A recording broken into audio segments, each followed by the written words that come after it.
They're prepared for the numbers to continue to rise and didn't appear to be concerned about the thousands of people coming into Tulsa this weekend for the president's rally. Water could continue to rise, and in some areas it's deeper than 10 feet. Right here is Airport Road. One area that hasn't been touched yet is right here behind me. Take a look. The biggest concern right now is the chance that any water left on the roads could turn to ice overnight as those temperatures begin to drop. What started as a meeting to discuss how the jail trust would move forward with that $34 million from the CARES Act fund ended with a huge decision. Right here you can see this tree was completely uprooted, barely missing the house behind it. I actually talked to a man who tells me his brother was staying in a room on the second floor where you could see that green dumpster was thrown. These two workers were 50 stories up, swinging above the roofline of Oklahoma's tallest skyscraper. Numbers are much lower than what we've been seeing. Today we saw 168.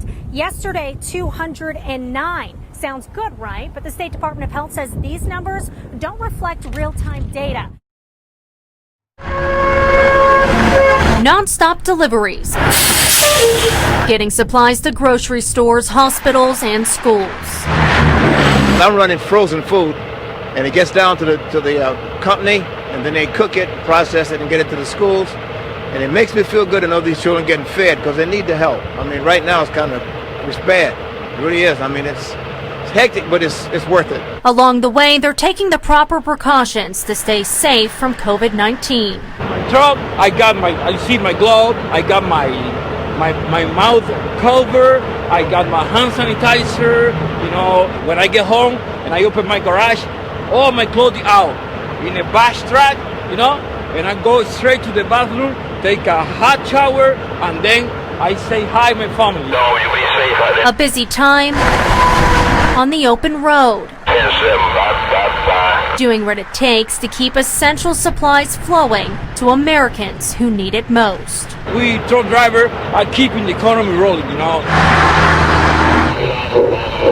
Using a CB radio, can anybody hear me? We talk to drivers passing through Oklahoma City to see what's changing the most for them. Do you have to wear protective gear whenever you're loading up the truck and delivering? Nope, they load them, they unload them. We stay in the truck now. They bring paperwork to us. Is that new protocol? Yeah, that's what you're telling me. Others can't pick up orders without first being checked for symptoms outside the gate.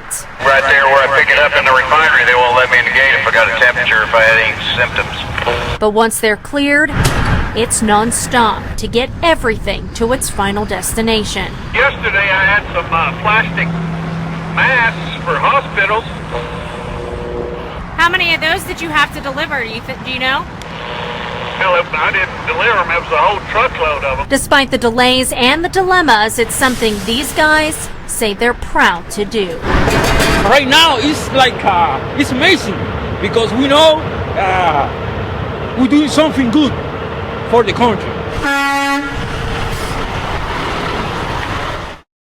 Yeah, Wendy, this area is completely flooded, and the further back you go, the deeper it gets. And this is just one example of the homes and houses that have been impacted here from Hurricane Sally. You can see just how high the water is going up on that fence line. Now, I did talk to a homeowner. He lives just around the corner from here. He tells me his entire home was flooded and it's full of water, but it's still not enough to get him to leave. Got 3 foot of water going through my house right now.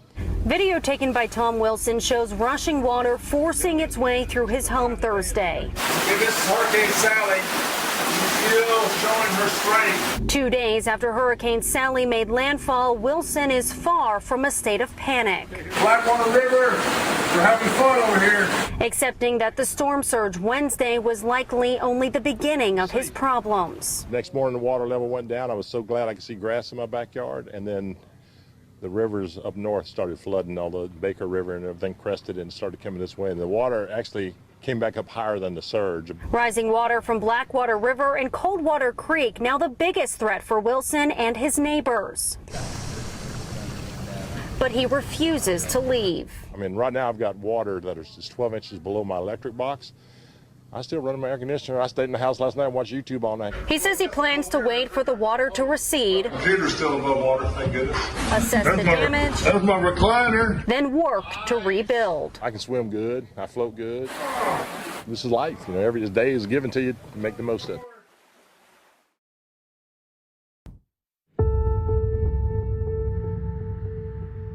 It's not a third world country or an apocalyptic wasteland, and it's not the city landfill. This is Oklahoma City, but a version most people don't see. For many, this is home on a dead-end street in the city. Tents, blankets, just enough, and somewhere never too far away to get help. Street after street, rows of homeless camps, and more could be showing up at any moment. Are you from Oklahoma? I'm born and raised here. Where are you from? Are you from Oklahoma? No, I'm from Mississippi. Where are you from?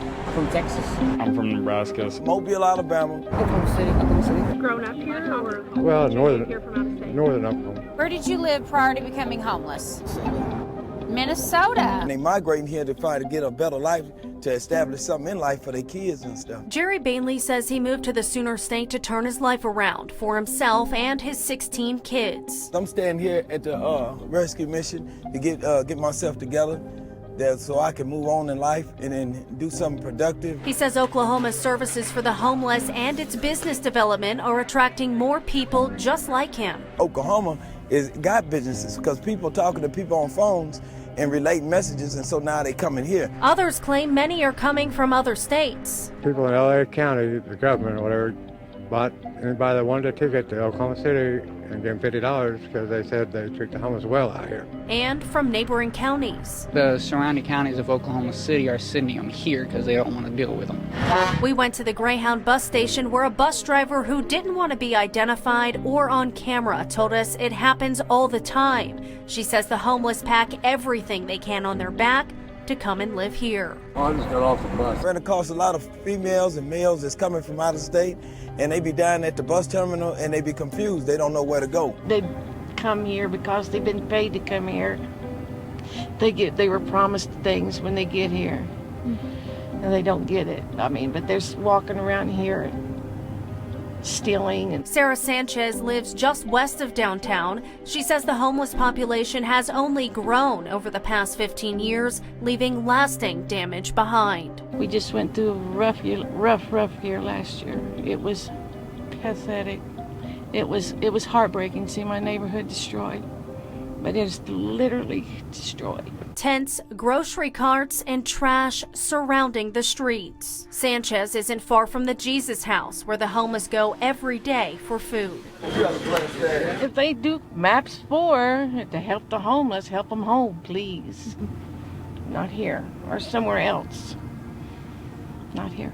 MAPS 4 was approved by city voters in December. It will provide $50 million to reduce and possibly eliminate homelessness in the city. We were hearing more and more people may be coming to Oklahoma City. We have great services for the homeless, possibly from out of state. Have you heard that? Well, I've heard it. And so last year we specifically looked into that when we did the survey.